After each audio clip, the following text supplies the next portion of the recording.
বড় অঞ্চলত মুছলিম আনিব পাৰে, বড় অঞ্চলত বড় মানুহবিলাকক মুছলিম এৰিয়াত যাব পৰা এনেকুৱা ভাল পৰিৱেশ বিটিআৰ অঞ্চলত আহি কোনো হাই কাইদা, কোনো গণ্ডগোল, কোনো মাৰা কাটা, কোনো কিডনেপ, কোনো একে প্ৰতিষেধক বুলি আমি শুনিবলৈ পাই পোৱা। এই পৰিৱেশ লাগে নাই? এই পৰিৱেশ লাগে নাই? এই পৰিৱেশ যদি লাগে তেতিয়াহ'লে আমি সকলোৱে এক হ'ব লাগিব। আৰু এই পৰিৱেশ আমি অনাগত 20-25 বছৰ 100 বছৰলৈকে দিব লাগিব। কিন্তু খাবৰা নাই। বিটিআৰ যদি চৰকাৰ আৰু পুনৰাই যদি কেনেবা কৰি যদি কোনোবাই আনাৰ চেষ্টা কৰে তেতিয়াহ'লে এই অঞ্চলত পুনৰাই দুৰ্নীতি সংঘৰ্ষ হ'ব, পুনৰাই এই অঞ্চলত আৰু বড় গুণাগুণৰ সৃষ্টি হ'ব। ইয়াক নিশ্চিত গতিকে ইয়াত আৰু আমি সকলোৱে চিন্তা কৰিব লাগিব। এতিয়া আৰু বিটিআৰৰ দিন নাই। এতিয়া আৰু কেতিয়াও বিটিআৰ আৰু ঘূৰি নাহে, এই কথাটো আপোনালোকে লিখি ৰাখক। বিটিআৰ আৰু ঘূৰি নাহে। গতিকে মই আশা কৰিছো যে আমাৰ ৰৌতা সমষ্টিটো নহয় আমাৰ ওদালগুৰি জিলাত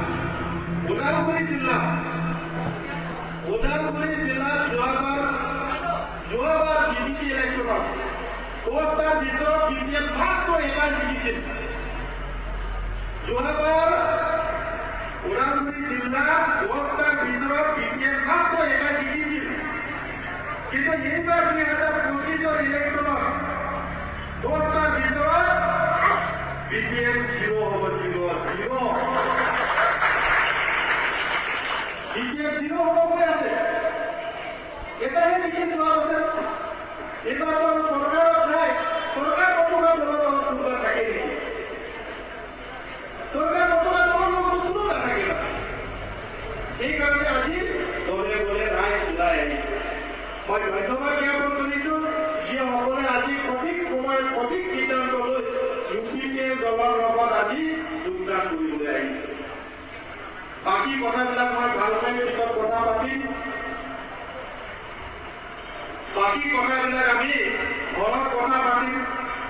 বাকী কথাবিলাক আমি লোকেলৰ নিজৰ অঞ্চলত যি সমস্যা আছে সেই সমস্যাবিলাক ঘৰুৱাভাৱে আমি আলোচনা কৰিম। বহু সমস্যা আছে, সমস্যাবিলাক এদিনত সমাধান কৰিব পৰা কেতিয়াও নহয়। আমি এদিনকৈ সমস্যাবিলাক সমাধান কৰিম। এতিয়া ৰৌতা অঞ্চলত চাব যে ৰৌতাত আমি আমাৰ কাৰণে মিনি ষ্টেডিয়াম চিনেমা হল। ৰৌতাত আমি মিনি চিনেমা হল আনিবলৈ সক্ষম হলো। মিনি চিনেমা হল ৰৌতাত বনাই আছে। এতিয়া চিনেমা চাবলৈ হলে আমি বিশেষ যদি তেজপুৰ যাব নালাগে। কিন্তু 1 বছৰৰ পিছত আপোনালোকে হলত যদি চিনেমা চাব বিচাৰে ৰৌতাতে চিনেমা হল বনাই আছো আমি। এতিয়া চিলড্ৰেন পাৰ্ক ৰৌতাত চিলড্ৰেন পাৰ্ক এটা হবলৈ গৈ আছে, বনাই আছে। এতিয়া আমাৰ ল'ৰা ছোৱালী খেলিব পৰা এটা জাগা ৰৌতাত চিলড্ৰেন পাৰ্ক হৈ আছে। ডাঙৰ এটা চিলড্ৰেন পাৰ্ক য'ত আমাৰ ল'ৰা ছোৱালীক আনি পেলাই তাত খেলা ধূলা খেলাব পৰা এটা ব্যৱস্থা। আৰু ইয়াত আমাৰ স্পৰ্টছৰ কাৰণে খেলা ধূলা খেলুৱৈসকলৰ কাৰণে এটা মিনি ষ্টেডিয়াম আমি ৰৌতা সমষ্টিত ধনচিকাৰত এতিয়া আৰম্ভ কৰিবলৈ লৈছে। ধনচিকাৰত মিনি ষ্টেডিয়াম য'ত আমি নেশ্যনেল প্লেয়াৰসকল, ষ্টেট প্লেয়াৰ, ডাঙৰ খেল মাৰিব পৰা এটা ষ্টেডিয়াম ৰৌতাত ক'তো নাছিল। যোৱা 17 বছৰে বিটিআৰে এইবিলাক চিন্তাই কৰা নাছিল। আজি মিনি ষ্টেডিয়াম বনাবৰ কাৰণে আৰম্ভ কৰিছে।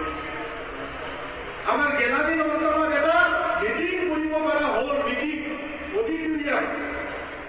অডিটৰিয়াম আছিল গেলামী অঞ্চলত। দুটা সমষ্টিৰ ভিতৰত আজি গেলামীত আমি সুজিত ৰাজধানী অডিটৰিয়াম মিটিং হল বনাব পৰা মিটিং কৰিব পৰা কেইটাবিলাক বনাই আছে আমাৰ হাত কৰা মহিলাসকলৰ কাৰণে বজাৰ য'ত মহিলাসকলৰ কাৰণে বজাৰ তাত সেইটো বজাৰত খালি মহিলাসকলে বজাৰ দিব পৰা এটা মাৰ্কেট ছেট আপোনালোকে গৈ দেখিব আপোনাক এনেকুৱা সুবিধাও আমাৰ চৰকাৰে এতিয়া আৰম্ভ কৰিছে আৰু আঁচনিবিলাকৰ কথাটো জানে আপোনালোকে বহুত আঁচনি দিছে এতিয়া কোনো দিনত যোৱা 17টা বছৰে BPF-ৰ চৰকাৰৰ দিনত যোনে BPF-ৰ লগত নাথাকে তেখেতসকলৰ ৰেচন কাৰ্ড কাটি দিছিল BPF-সকলে যিসকলে BPF-ৰ লগত থাকে তাৰে ৰেচন কাৰ্ড বনাই দিছিল কিন্তু আমাৰ চৰকাৰ অহাৰ পিছত আমি সকলোকে সমান চকুৰে চাই এজনো ব্যক্তিক বাদ নিদি সকলোৰে ৰেচন কাৰ্ড বনাই দিয়াৰ ব্যৱস্থা সন্মানীয় প্ৰমোদ বড়ো ডাঙৰীয়াৰ সময়ত এই ব্যৱস্থাটো আজি সম্পূৰ্ণ কৰি দিয়া হ'ব ৰেচন কাৰ্ড সকলোকে আজি বনাই দিয়াৰ ব্যৱস্থা আমাৰ চৰকাৰে বনাই দিছে গতিকে ৰেচন কাৰ্ড আজি সকলো দুখীয়া পৰিয়ালৰ কাৰণে এটা এটা আইডেণ্টি কাৰ্ড যাৰ ঘৰত ৰেচন কাৰ্ড আছে এই ঘৰৰ পৰিয়ালৰ বহুত সুবিধা পোৱা চৰকাৰী আঁচনি পোৱাৰ সক্ষম হয় সেইকাৰণে আজি আমি সকলো শ্ৰেণীৰ ব্যক্তিসকলক সমান চকুৰে চোৱা সন্মানীয় প্ৰমোদ বড়ো ডাঙৰীয়াৰ নেতৃত্বত UPPF চৰকাৰে আজি এই পদক্ষেপ গ্ৰহণ কৰিছে গতিকে মই দীঘলীয়া কথা ক'ব বিচৰা নাই মই আহ্বান জনাইছো আমি একেলগে যোৱাবাৰো আছিল এতিয়াও আছে আৰু ভৱিষ্যতো আমি একেলগে থাকি আমাৰ এই অঞ্চলটো উন্নতি কৰাৰ সকলোৰে সহায় আৰু সহযোগিতা লাগিব সঁচাকৈ মই আজি গৌৰৱ অনুভৱ কৰিছো সঁচাকৈ মই ধন্যবাদ দিব বিচাৰিছো ৰৌতা অঞ্চলত বিভিন্ন জাতি জনগোষ্ঠীৰ মাজত আজি একেলগে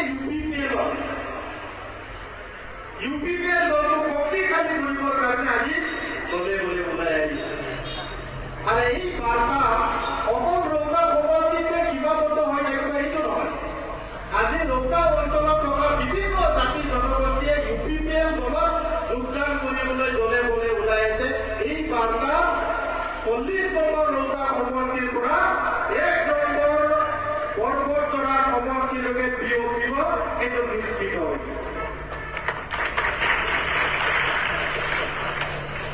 গতিকে ৰাইজ মই ধন্যবাদ জ্ঞাপন কৰিছো আমাৰ মাজত উপস্থিত হোৱা আমাৰ চেণ্ট্ৰেল কমিটি জিলা কমিটি আৰু বিভিন্ন ধৰণৰ থকা বিষয়ববীয়াসকলক আৰু আমাৰ মাজত উপস্থিত হোৱা আমাৰ অতিকৈ শ্ৰদ্ধা এই অঞ্চলৰ আই মাতৃসকল এই অঞ্চলৰ সন্মানীয় ব্যক্তিসকল আজি থকা দিনত আমি একেলগে কাম কৰিম একেলগে ৰাজ্যৰ কাৰণে কাম কৰিম এই প্ৰতিশ্ৰুতি দি সকলোকে আদৰি লৈ মোৰ চমু বক্তব্য এবাৰতে সামৰিছো ধন্যবাদ নমস্কাৰ